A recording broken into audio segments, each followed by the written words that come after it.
Today on Keeba-Live, I'm going to talk to you about the most annoying thing that I can think of that happens in election years. Stay tuned. We'll be right back.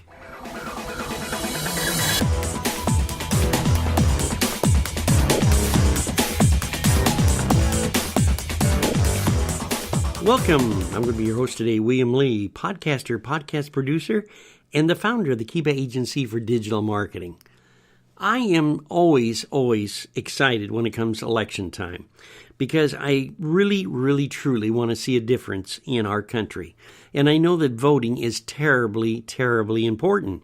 In fact, just the other day, I had a conversation with my granddaughter, who is now voting age, asking her if she had any ideas of who she might want to vote for, if she had looked at the candidates, if she'd done any research. And unfortunately, I was a little saddened when I was told, no, I'm not going to vote because no matter what I do, I won't make any difference anyway. They're going to do what they want to do.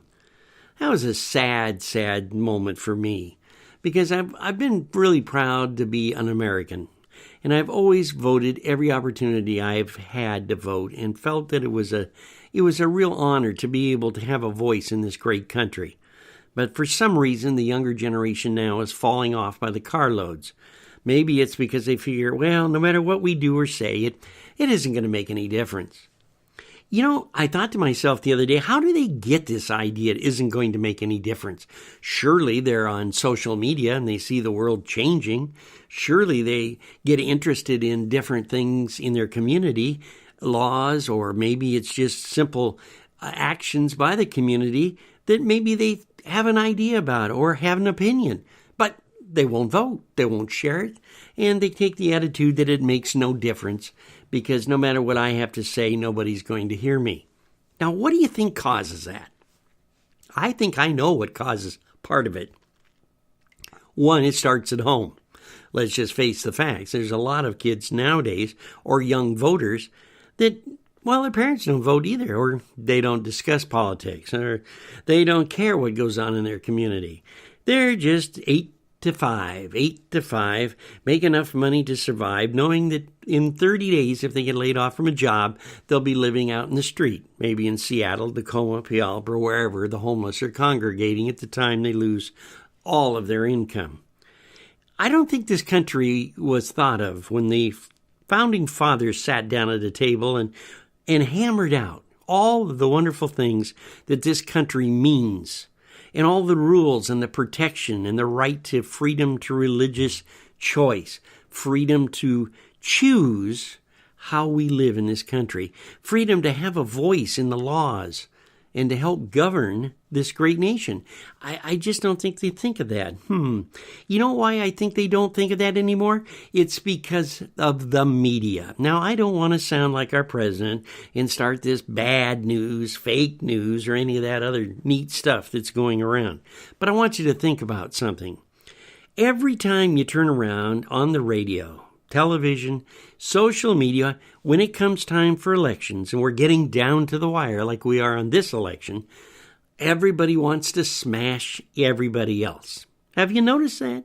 Social media, oh, he's wrong, that candidate's an idiot.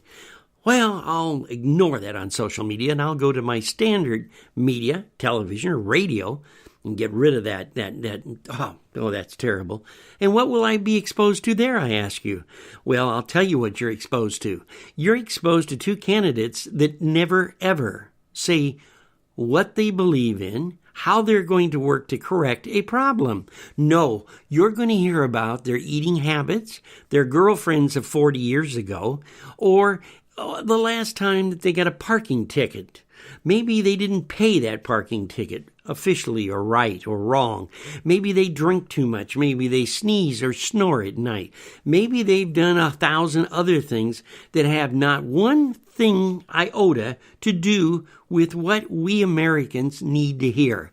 And that is a politician who stands up as a thinker, who has ideas, who wants to work with others to make policy move, to develop policy, to make things work in laws, to make the country that I love even stronger. No, you don't hear that. You see campaigns that spend $12, $15, $20 million doing what? Slamming their opponent. Did you know that my opponent, 45 years ago, had her left ear removed and it's now a phony rubber ear? Oh, this is unquestionably very important for I, the voter, to know. Oh, how terrifying it would be if we could just have a campaign that talked about what the candidates are going to do. The truthful what they're going to do, and how they plan to accomplish getting things done with the other party. Wouldn't it be interesting for all of us to be able to actually say that the legislative and Congress is working for our betterment together as one government force, instead of, shall we say, a classroom full of kindergartners that the teacher has to separate because they won't behave? There's so many times when I'd like to just put the actual government in time out and say, okay, when you guys can work things out, when you can actually come to a reasonable policy or a decision to activate a policy in a reasonable manner and in a reasonable amount of time. It doesn't seem right now that we can do that. It seems that, well, the Republicans don't want to talk to the Democrats, and the Democrats don't want to talk to the Republicans. And we've actually now really named the Republicans the Conservative Party. I guess through history it's been that way. I'm just a simple guy that never took a college class on politics. And I'm just an American that's proud to be an American who doesn't vote party lines. I'll be honest with you. There are many ideas that the Democratic Party have that are very good. And I look at many good ideas the Republicans have that are good. So I don't want to put a title across my forehead as Republican or Democrat. I'd rather have the title, I'm an American and proud of it. So until we get to meet again, this is your host, William Lee, reminding you that you can get a hold of us at keeba-agency@gmail.com and give us a thumbs up or a thumbs down on the program. If you have some suggestions or comments to make, please remember, just simply email us. Now, let me give you that address again.